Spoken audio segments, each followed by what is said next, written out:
wood grain, leather, our French seam. We've got some Mercedes carpet here on the side.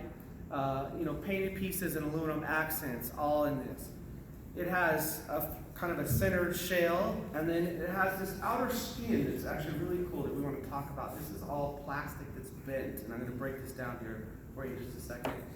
The little console, the armrest that lifts up, that's an aluminum hinge that we actually built, and it's all acrylic in two-part foam on top of that. So, and then the base is actually MDF. So the bottom could be fiberglass, whatever. And this is how we like to channel this out. So all of our wire channels, it's all open, lightweight, strong. Everything's always painted flat black on inside and out. Every panel we do, it's always either primered or you're never gonna pull it and it's gonna be raw on the backside. So let's break this down. This right here is a rendering from our good friend Tom Miller. Tom Miller is one of the best designers in our business. He's amazing. So he drew this in Procreate. And this is a time lapse of his drawing.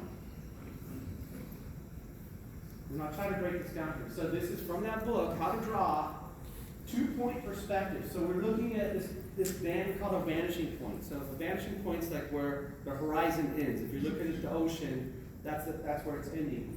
And that's on the end here. And all those lines intersect there. He's making a box that overall captures it and then starts to break down the box. And then in the box, he's triangulating and making squares and trying to keep things in perspective and looking at design cues. This ideation process is super cool. So the app is called Procreate. You have to have an iPad Pro to use it, not the regular iPad with the pen. And really use the stylus. You have to use the stylus. Procreate is the app, and it's really powerful. It does take some practice. There's a ton of YouTube videos on how to use this.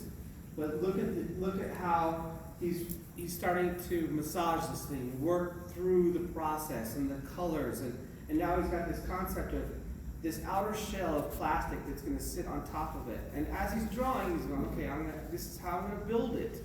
So, kind of two different mindsets there, blending the two worlds together. There's your wood grain, that veneer in the center. Here's the armrest. The shifter panel, start-stop button. I think that's cool. We actually had cup holders in it originally, but they were not cool, so. Yeah, you don't really get to have a drink in this car. No Slurpees. So you can actually speed up the process, but we just wanted to show some of the ideation. We do this on every build. So I'm not this good of an artist, Tom is, so I literally pay Tom to do it. So if you don't have the skill set, some people are just born with it, Tom definitely is. It's something you can develop. But if you guys are not, you're just like, I can't draw it all, have somebody help you. Pay somebody. It's actually worth it to show the customer. If I have this rendering, you can actually show what you're building, and it just creates so much value. Gary does it all the time. Yeah, the majority of our work is either customers are bringing in renderings or having renderings done. I am terrible at drawing, and I'm so busy, I don't have time to learn, so I buy it out, and I'm very happy that I did. And we do a similar process. We'll actually go through and CAD most everything, and we'll do a short rendering in Procreate, and then if the customer wants something more intricate, then we'll source it out. So all of us can do it, but we don't have time. So. It depends on the build, too. Not there's an acceptable quality level and an acceptable level for each job. Not every job needs to be done at this level, but if you're quoting a really high-end job, this is the way to do it. And I will say this, make sure it's bid into the project.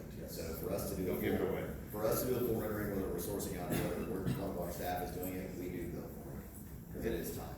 Because we'll have hours of doing a full rendering. Okay, wait, what would you say a typical rendering would cost?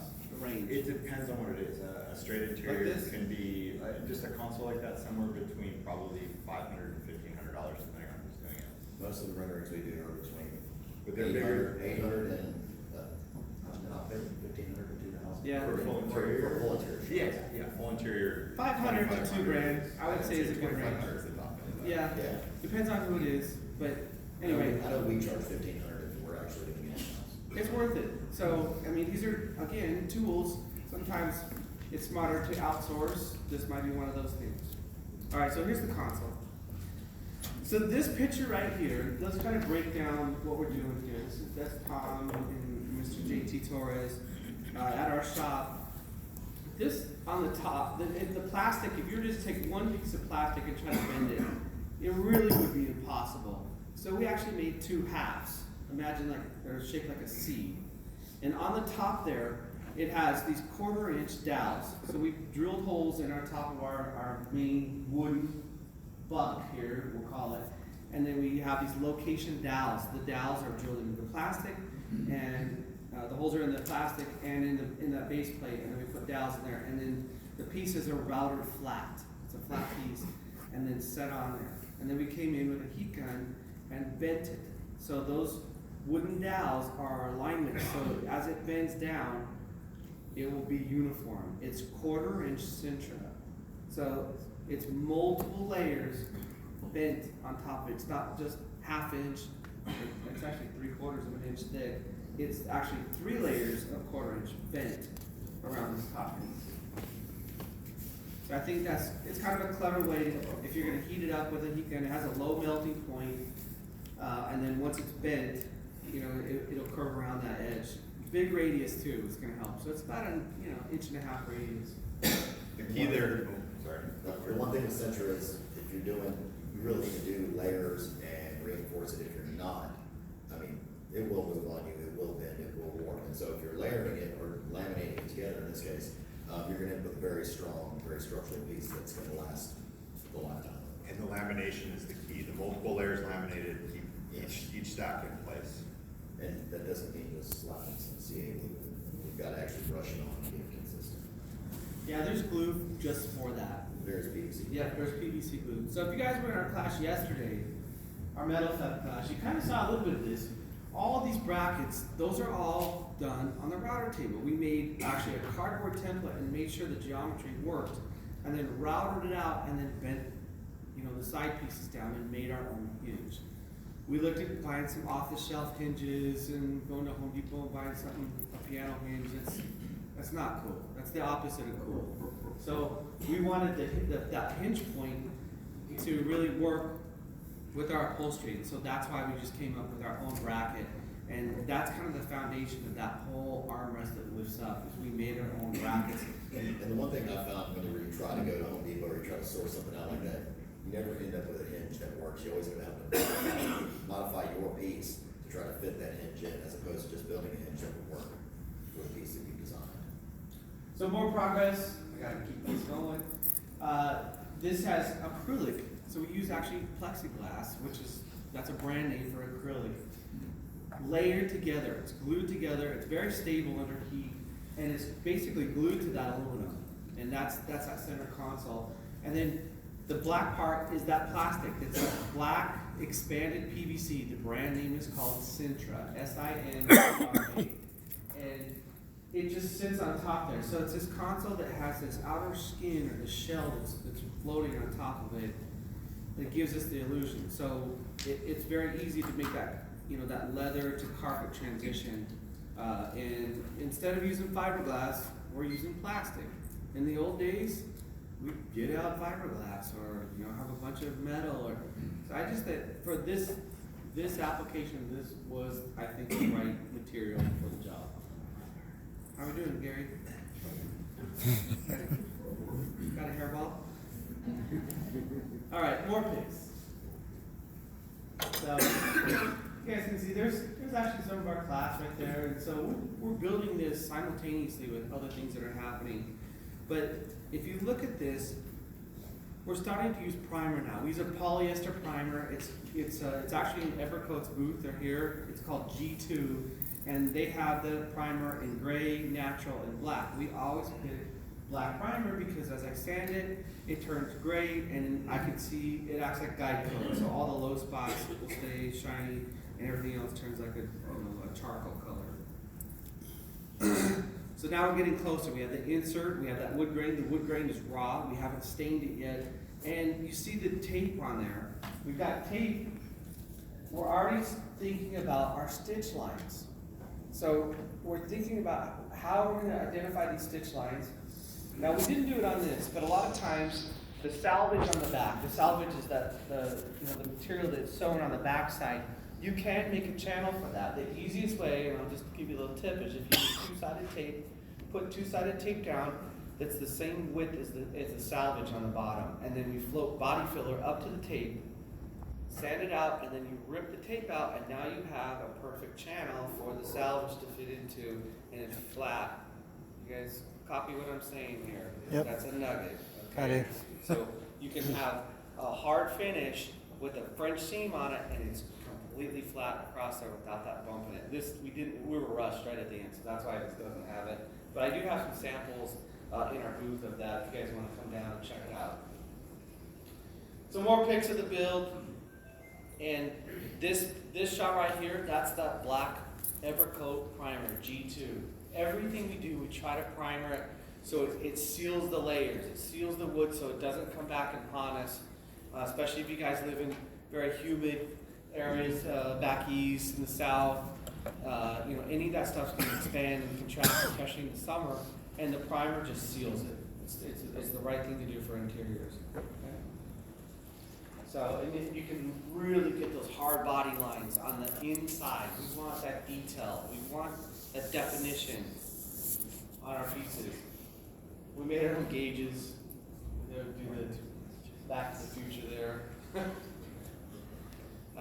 We even made our own vents. So some of this stuff is laser cut.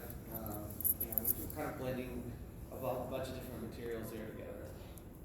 So anyway, we just thought we'd share some of the parts and pieces of this, because now that you look at that, you probably wouldn't think that's how it was built, unless I showed you those pictures, right? And it was very simple on the design, but it's all plastic, no fiberglass. Very light, very strong. What do you guys think? Good. So just different. Am I going to use this technique on every car? No. You got to decide on what makes the most sense. In this application, it made a ton of sense, right? You guys ever do that? No, I love that method as opposed to the old school fiberglass and body working it and stacking stuff up. You don't have all those warpage issues and things lifting, and it keeps it light and strong. Yeah, the whole two-part foam and layering glass. This is not fun. It's not fun. It itches. Messy too. All right, 57 shot. This is a good friend of ours, Jim. He's actually here at the show. This was his car, and he's like, "Hey, Brian, I'd really like a console, and I want cup holders because I go to car shows and I want my coffee." So it's all right. So we decided to take this project on, and it's just this little centerpiece. This is our sketch. This is our concept drawing. We print this off and we tape it to the window of the car. So we're constantly looking at it as a team, and then we start to figure out, okay, we got our design done, now we start our engineering. The engineering part is how is this going to mount to the car without ruining the integrity of it. So this is how it mounts. We did a piece of acrylic on the bottom of this console and basically made a French cleat. So that the same thing is mounted to the car, and he gave us permission to do 2 1/4-20 thread surds. Now you know that because you came to yesterday's class, right? And stainless bolts, and then it has a pin. There's a 1/4-inch pin right here that locates it. One bolt holds this thing. It locks down, the French cleat holds it. One bolt underneath the cup holder holds the whole console down. And I think that's a really important nugget there. I mean, at the end of the day, so many guys on one level start building stuff without any foundation, without any idea of how they're going to mount it. And then even worse, they make up a way, and then you're just they'll shoot piercing screws through, wood screws, stuff that you just absolutely shouldn't do. And I mean, all these hard ones, especially if you deal with a lot of the ones that we deal with, you're dealing with $100,000, $200,000, $300,000 builds. I mean, I have 2 or 3. I don't want holes drilled through the chassis that I just spent thousands of dollars having plated and painted on the bottom. So you really need to talk to the owner of the vehicle and what's going to be okay and what's not. And if you're going to drill through the chassis, you need to use a nut cert, something that's super clean, that looks nice, never a piercing screw, never anything that's self-tapping. It needs to be nuts, bolts, stainless hardware, nut certs, and you need to have a plan. And that was yesterday's whole class, just so you know. All right, so I want you to look at the materials on this. So we're using body filler and that expanded PVC. We're trying to migrate away from wood. MDF, we want to use plastic. It's more stable. It's not cheap, but it routers like a dream. It's shapeable. You can form it nice, but it's a better material. Well, I mean, I'm in Texas, so I deal with humidity and, 30 degrees in the afternoon in the morning and 90 degrees in the afternoon. So you can't, you guys build with wood all the time, and that's fine. And I guess in California, maybe Arizona, you can get away with it, but in Texas, a year or two down the road, it's floating, Bondo's releasing. If they wash their car and you don't have a liner on the inside of the door panel, next thing you know, you got a door panel that's bubbling. I've repaired a bunch of them, and building out of wood is a bad idea. There's a reason that they don't do it in factory cars, and you really shouldn't do it in any hot rod. If you're building a sub-box, great, you can use some wood as long as it's in a safe area, but I'd recommend using Baltic birch or something of that nature, so you never have those problems. Yeah. So we're not saying no to wood. We're just saying less of it. Okay. The right application. Migrate away from it. Migrate away. If you guys notice, we kept the factory vents, and then those little shiny circles, those are magnets. We've embedded magnets already into this, so this whole trim plate fits on top of it. Here's the car, inner shop. It's got a nice French seam on that edge, and here it is finished. So, it's actually very close to what the rendering was, but it helped us in this execution process. He loved it. Perfect. Matched the car. It didn't compromise the integrity. It's a clean little console. This. All right, so let's talk about some actual router kind of techniques. And we have some stuff here. This is a cool tool. If Chris can grab it, this is it's kind of one way to do it. It's not the only way. It's a very clever way to use a handheld router. And what this does, we like about 1.5 inch spacing. Seems to give us a nice look. Here's wood as a demo. You could use that same expanded PVC, but this is a cool look. And this is what we're talking about. This is in brand new Mercedes, and it's also in 32s. So kind of what's old is new. It's all come back around, and so it's a very popular look. Doing that diamond cut. What this does is it allows you to take your handheld router, a trim router, with those little brass template guides, the bushings that fit in here. This is a 5/8 slot, and it has a rail on the side of it. So the idea is you set this rail on the side, you can set the angle from 0 to 45 degrees, and you basically come in with that router and cut it, and you run it back and forth. You do a huge piece, not just the little piece you're doing. And then you take this rail off, and then you set it to this side, and that does the opposing side. So you create those diamonds with this sled, basically, this template, and that's what gives you this. So it's a very clever way. It's great for straight cuts. You can actually change the width or the height of the diamond.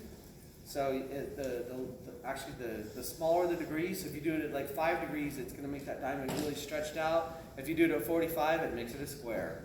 Here's another example. Here, Gary, you've done. Like you need to pull something.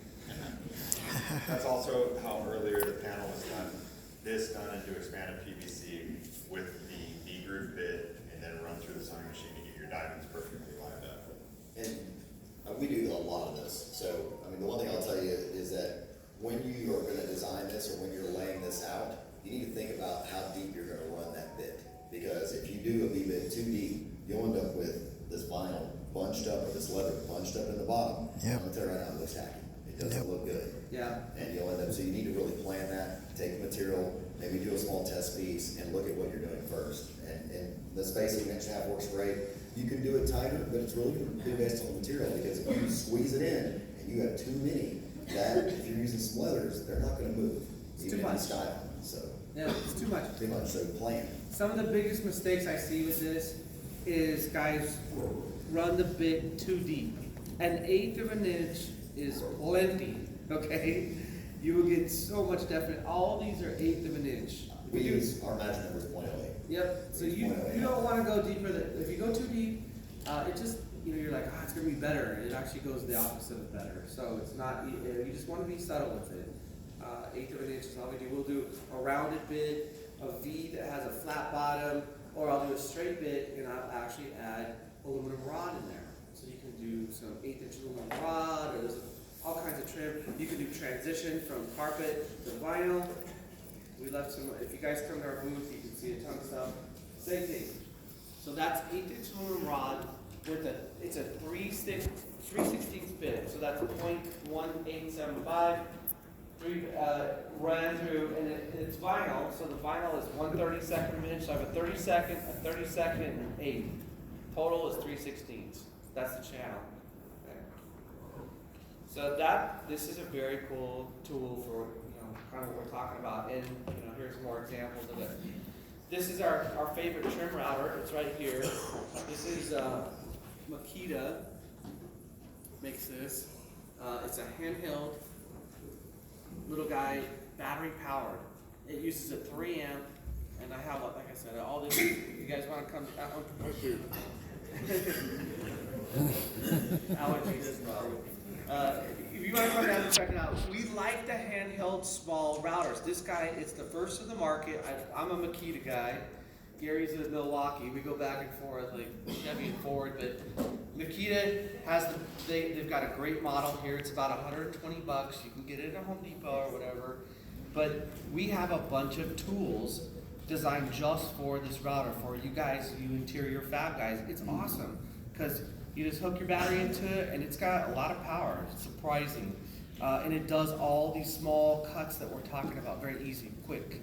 I like it so much. I have 3 of them here. So we don't have to change bits, we can just grab them and go. So it's very cool. We'll talk more about what Chris is holding up there in a second. This is a neat tool. Chris actually designed this tool at his shop, and it's actually a product that we sell. This is his design. It's super cool. I don't want to steal his thunder, but maybe I can explain it for him. It has 2 different size of rollers on the end of it. And the problem is if you use a big pick or a pry tool or something, you cut the leather, you scar the material where the wheel presses it down into those channels. So the idea is you heat it up with a heat gun, and then you take this roller with a little bit of tiny water, like you with a spray gun, put water on your material and run it across, and it smashes it down in that channel beautifully, so it doesn't lift out. It's amazing how much pressure you can get. So much better than trying to press it down with your finger. And then you can see we went back and stitched it after we ran that roller in there.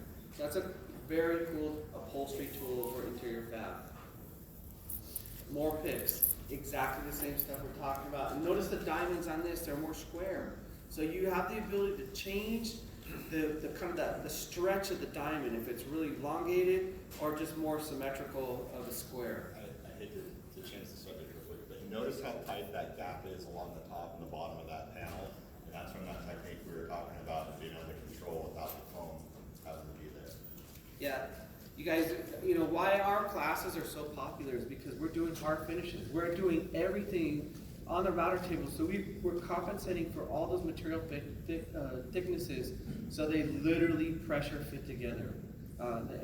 If you look at some of these panels, this is all hard finish.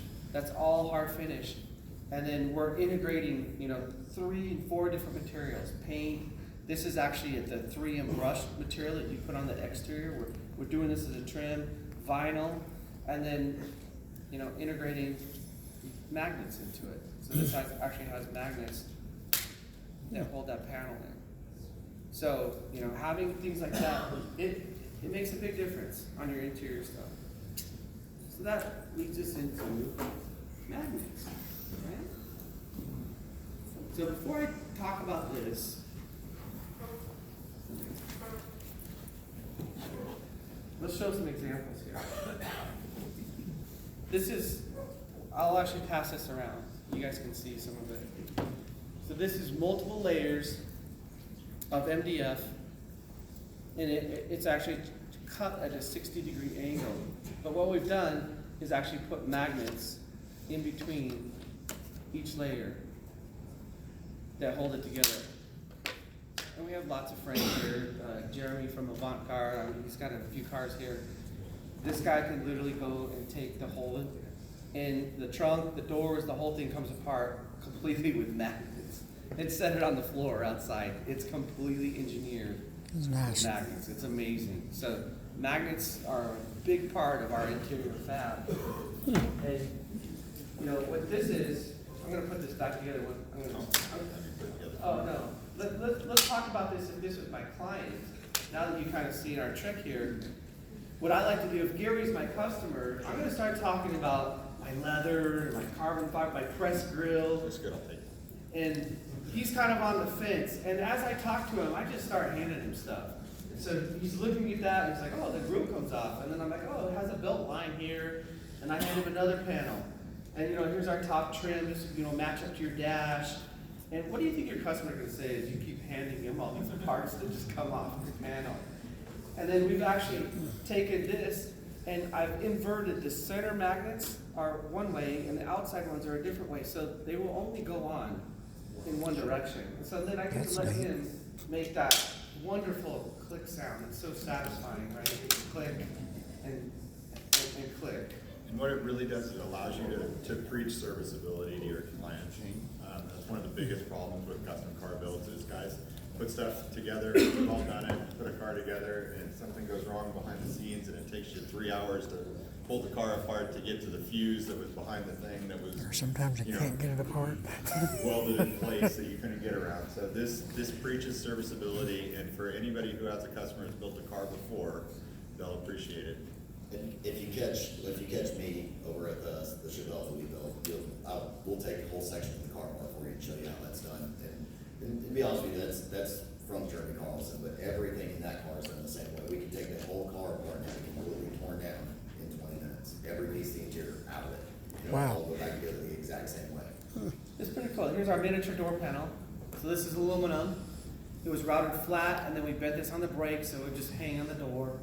But I actually undersized the magnets so they fit in here, and this gloss black acrylic here would be the door panel. But you know, you can see they're right on there.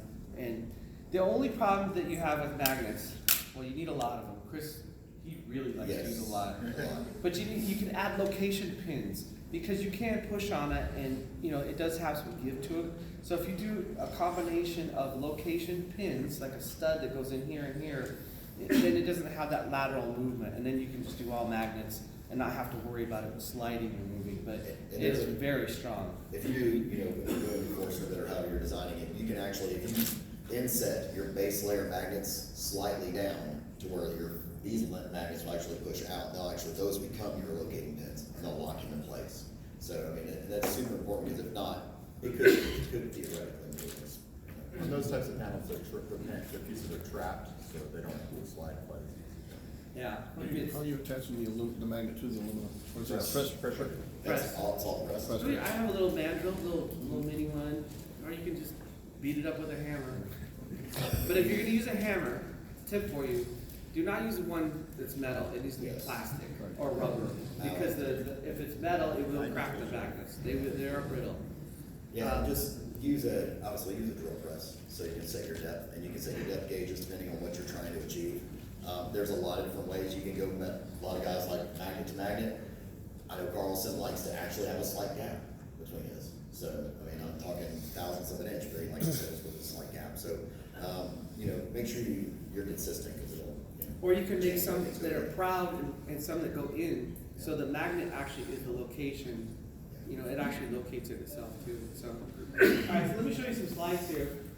We start off with this piece here. Gary, hold up this section here.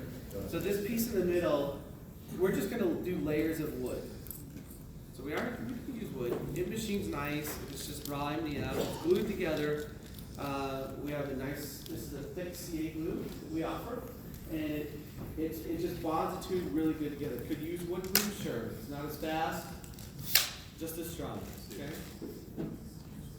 And then we actually have this tool right here. It's a 3D sled. It's an animal, and it actually allows you to hold the part very safely on that router table. So we have a router inside a table. It's inverted, and it makes it very, very safe. you got these big handles, you got this bit right here, I think it's called a rocket bit. It's like a 3-degree chamfer bit, just give this nice bevel. You wouldn't even notice it unless we showed it to you. But look at how safe that is. So those big handles allow me to use that massive bit to come in and machine it. I'm not holding it with my hands, I'm holding the top of that sled. We're making it safe, we're making it so we can machine it. And we all have automation, we all have multiple CNC machines, 3D printers, laser printers. We use the router table equally or more every day. Anybody that's been to my production facility will tell you I have 14 routers and lifts and tables, and they get used all day, every day. So, when the guys go, oh, we just get a CNC and, we'll just use that for everything. That is the most uneducated statement. That tells me you don't really know what you're doing. Because it's just another tool, and a lot of times we're just getting the ring off of that, and then we go modify it, put bevels and shape it and manipulate it on the router table. Because it's way faster than, I don't know a lot of guys that own a 5-axis machine. It's like 5% of the population, of all automation. So we're using a lot of router tables and bits, and we want to be able to do accurately. So the shield is part of it. This is the second thing. This is a depth gauge. So this depth gauge, I think I did bring it. I might have not, but yeah, it's a digital readout. So we basically drop it down, we zero it to the table, and then we raise the bit up so I can have an accurate measurement of the height of the bit. So a year later, it can come back and go, okay, it was 1.2 inches or whatever. We come in and router this, and you can see that edge. So that's that top edge. Super clean. And now we add rails to it. So now we're going to put this curve on it. So that not only does it straight, but so like a straight cut, you can put that rail on it, and that profile is what's going to give this whole thing, a contoured look. It's upside down. It's kind of a hard concept to think if you've never done it. The part is actually floating above the bit. And hopefully I got a good picture of it. And that whole thing is going to be shaved down to those rails. Upside down. So this gets flipped. Here's the bit. This is called a surfacing bit. We change that bit out, and you can see it's definitely something you don't want to be putting your finger on. refer to it as the depth bit. It's called its side name is called the death bit, because if you touch it, you're dead, right? It's a planing bit that's used, it's from the CNC world. We use But think of it as like a little mini lawnmower. It's gonna mow down whatever you put underneath there, right? It will cut anything. It will cut anything. So I guess I don't have a picture of this thing flipped upside down, but that's the finished cut. That would be impossible to try to do on a bandsaw or a drill sander. We could cut 100 of them and have them look exactly the same because we have this safety device with these rails on the side. This is a whole system that we sell that makes this stuff easy so we can build these interior 3D parts. I don't know if you guys can see. Yeah, it is. I don't know if you guys can see on the table, but basically you'll rock it up and you'll run it back and forth, and then just come down, and it'll just rock right over the bit, back and forth and back and forth. And then you can go back this way and just make sure it's kind of 2 directions. So the bits here, you're just moving it back and forth, and you go 2 different directions, and clean it up. Okay, so this picture right here is showing how we do our magnets. I'm giving you guys a little nugget on what we teach in our class. We are not fans of taking over the drill press, using my Makita, and trying to drill down exactly 1/8 of an inch perfectly with my Formister bit. Very difficult. And to align it to the opposing side. So we actually use the same material thickness as the magnet, 1/8 material. So we drill out whatever, laser cut, make those holes in 1/8 inch, and then it gets glued to the back side of whatever piece that's 3D formed. Does that make sense? Okay? Because there's our magnets.